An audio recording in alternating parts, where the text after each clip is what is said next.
اور اے واجب کی بلندیوں سے امکان کی پستیوں کا جائزہ لینے والے، رحم کر رحم، کرم کر کرم، ہم محتاج ہیں تو غنی، تو اعلیٰ ہے ہم دنی، ہم سائل ہیں تو مسئول، ہم طالب ہیں تو مطلوب، ہم کشکول گدا تو دست عطا، ہم کاسب کف تو ابر سخا۔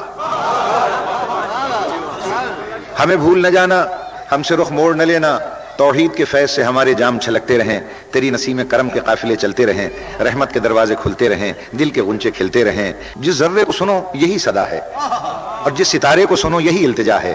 زمین سے لے کر آسمان تک، مکان سے لے کر لامکان تک، زماں سے لے کر لازماں تک، ذرے سے لے کر کہکشاں تک، ہر ایک اسی سے طلب کرتی ہے، ہر ایک اسی سے مانگ رہا ہے۔ اور اس میں مومن کی بھی قید نہیں ہے، کافر بھی اسی سے مانگتے ہیں، مشرک بھی اسی سے مانگتے ہیں، مسلم بھی اسی سے مانگتے ہیں، مومن بھی اسی سے مانگتے ہیں۔ فرق ہے تو صرف اتنا ہے، کچھ خود ساختہ ہیلوں سے مانگتے ہیں، کچھ خدا ساختہ وسیلوں سے مانگتے ہیں۔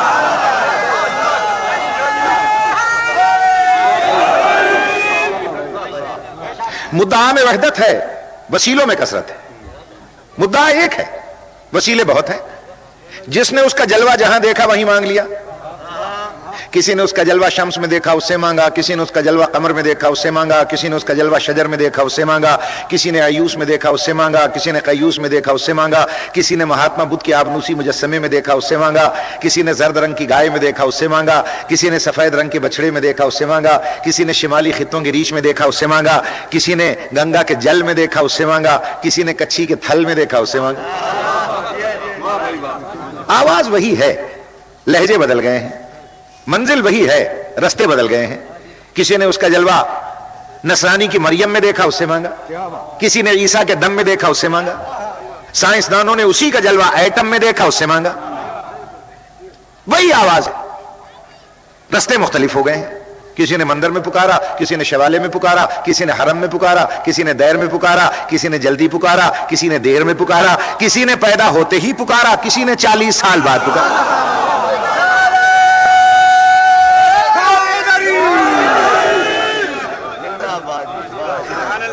پکارتے سب اسی کو ہیں، آواز سب اسی کو دیتے ہیں۔ توجہ ہے میرے محترم سامعین؟ اور آواز کیا ہے، پکار کس لیے ہے؟ تاکہ دنیا کی زندگی آرام سے گزر جائے اور آخرت میں یہاں کے اعمال کا نیک پھل مل جائے۔ میری باتیں غور فرما رہے ہیں آپ حضرات؟ عزیزان محترم، یاد رکھیے گا آپ اس بات کو کہ دنیا کی زندگی بہر طور گزر جائے گی، اس لیے کہ یہ دنیا کہ جس میں ہم سانس لے رہے ہیں، اس کی زندگی کل کتنی ہے، کیا ہے یہ؟ مذاہب عالم میں اس کا فلسفہ صرف اور صرف اسلام نے سمجھایا تھا آپ کو۔ اور کب سمجھایا تھا؟ جب آپ نے تازہ تازہ اس دنیا میں قدم رکھا تھا، تازہ تازہ آپ نے آنکھ کھولی تھی، ہوائیں چلتی دیکھیں، فضائیں مہکتی دیکھیں، بہن بھائیوں کا پیار دیکھا، چاند سورج کی چمک دمک دیکھی، پھر بھی آپ کا دل اس دنیا میں نہیں لگا تھا اور آپ رو پڑے تھے۔ اور مزے کی بات یہ، جب تک آپ روئے نہیں تھے، ماں بھی اداس، باپ بھی اداس، بھائی بھی اداس، بہنیں بھی اداس۔ بھئی کیوں اداس ہو کہ یہ بچہ زندہ نہیں رہے گا؟ یہ کیوں زندہ نہیں رہے گا کہ رویا ہی نہیں؟ اور جب آپ رونے لگے سب خوش ہو گئے۔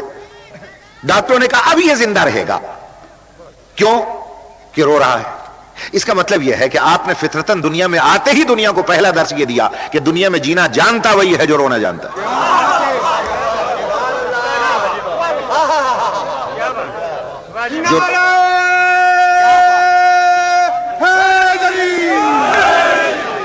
اور جو رونا نہیں جانتا وہ دنیا میں جینا جانتا ہی نہیں۔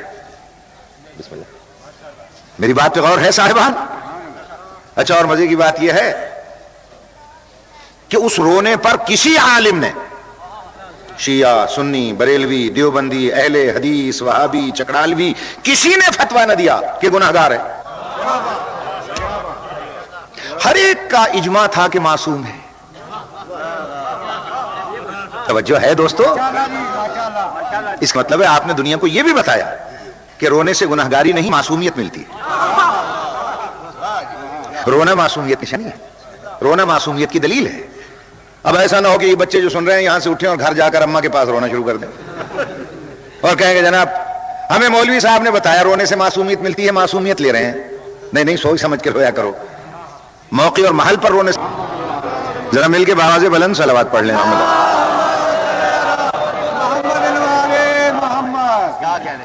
اچھا اب آپ کو چپ کرانے کے لیے میں نے جیسا کہ عرض کیا مذاہب عالم میں صرف اسلام ایسا مذہب تھا جس نے آپ کو لوریاں دلوانی شروع کی. ایک لوری ایک کان میں, دوسری دوسرے کان میں. ایک کا نام آزان تھا, ایک کا نام اقامت تھا. توجہ ہے دوست؟ آزان بھی کہی گئی, اقامت بھی کہی گئی. اور پڑھے لکھے مفکرین بیٹھے ہیں میرے سامنے, یہ پہلی آزان اور اقامت ہے جس کے بعد نماز نہیں ہوئی. ورنہ آپ دیکھ لیجئے ہر اقامت کے بعد نماز لازمی ہے. جب آپ نے کہا قد قامت الصلاۃ تو سب نماز کے لیے کھڑے ہو جاتے ہیں, مگر یہ پہلی آزان اور اقامت ہے جس کے بعد نماز ہی نہیں ہے. اور جب ہم اس دنیا سے چلے گئے, جنازہ گاہ میں ہماری میت رکھی تھی, نہ آزان ہوئی نہ اقامت ہوئی, صرف نماز ہوئی. یہ پہلی نماز ہے کہ جہاں نہ آزان ہے نہ اقامت. اور جب پیدا ہوئے وہ پہلی آزان اور اقامت تھی جس کے بعد نماز نہیں ہوئی. اسلام نے اسی فلسفے کو سمجھایا کہ دنیا کی زندگی کیا ہے. ارشاد فرمایا کہ دنیا کی زندگی کو لہو و لعب میں نہ گزار دینا. آزان اور اقامت کہلوا کر آپ کو جھنجھوڑا گیا تھا پہلے دن کہ آج سے اس نماز کی انتظار کرنا جس کی یہ اقامت اور آزان کہی جا رہی ہے. اب کل دنیا کی زندگی کتنی ہے جتنی اقامت کے بعد نماز کی تکبیر کے درمیان وقفہ ہوتا ہے. اسی لیے پیغمبر نے ارشاد فرمایا کہ یاد رکھنا حب علی جواز للجنہ, علی کی محبت جنت میں جانے کا جواز ہے. پھر ارشاد فرمایا فاطمہ سیدۃ نساء اہل الجنہ, میری بیٹی فاطمہ یہ خواتین جنت کی سردار ہے. پھر ارشاد فرمایا الحسن والحسین سیدہ شباب اہل الجنہ, حسن اور حسین سردار ہیں کس کے؟ ہیں نوجوانان جنت کے. میں کہتا ہوں یہیں پر میرا اور آپ کا اختلاف ہوتا ہے میرے عزیزو. عربی تھوڑی بہت نہ پڑھی ہوتی تو میں بھی اسی میں بہہ جاتا. وہاں لفظ ہے اہل الجنہ, اہل جنت کے سردار ہیں. اہل کسے کہتے ہیں؟ میں تقریر کر رہا ہوں, آپ نے ایک اتنی موٹی کتاب دی, آپ نے کہا مولانا میں آپ کو بطور انعام دیتا ہوں آپ اس کتاب کے اہل ہیں. توجہ ہے یہ نہیں ہے؟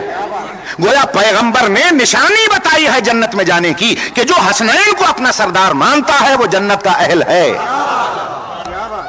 اور جو نہیں مانتا وہ اہل جنت ہی نہیں. توجہ ہے دوستو؟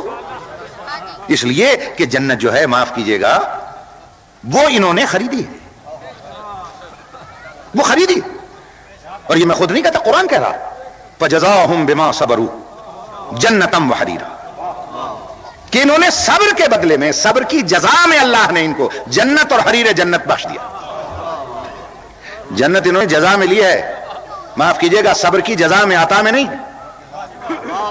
عطا اور جزا میں بڑا فرق ہوتا ہے. توجہ چاہتا ہوں بھئی. ایک شخص نے کہا اللہ دینا کوئی دے دیو. میں نے ان سے کہا بھائی زیغم صاحب سے, میں نے کہا بھیا میرے پاس بھنے ہوئے پیسے نہیں ہیں, دے دو ان کو. انہوں نے 5 روپے کا نوٹ نکالا اور دے دیا. اس نے کہا بابا ایڈے بڑے ذاکر ہو کر 5 روپے. میں نے کہا شاہ جی کوئی بڑا آکڑ خاں فقیر ہے, کھولو ہے کھولو, اتنا آکڑا ہوا فقیر نہیں چاہیے ہمیں.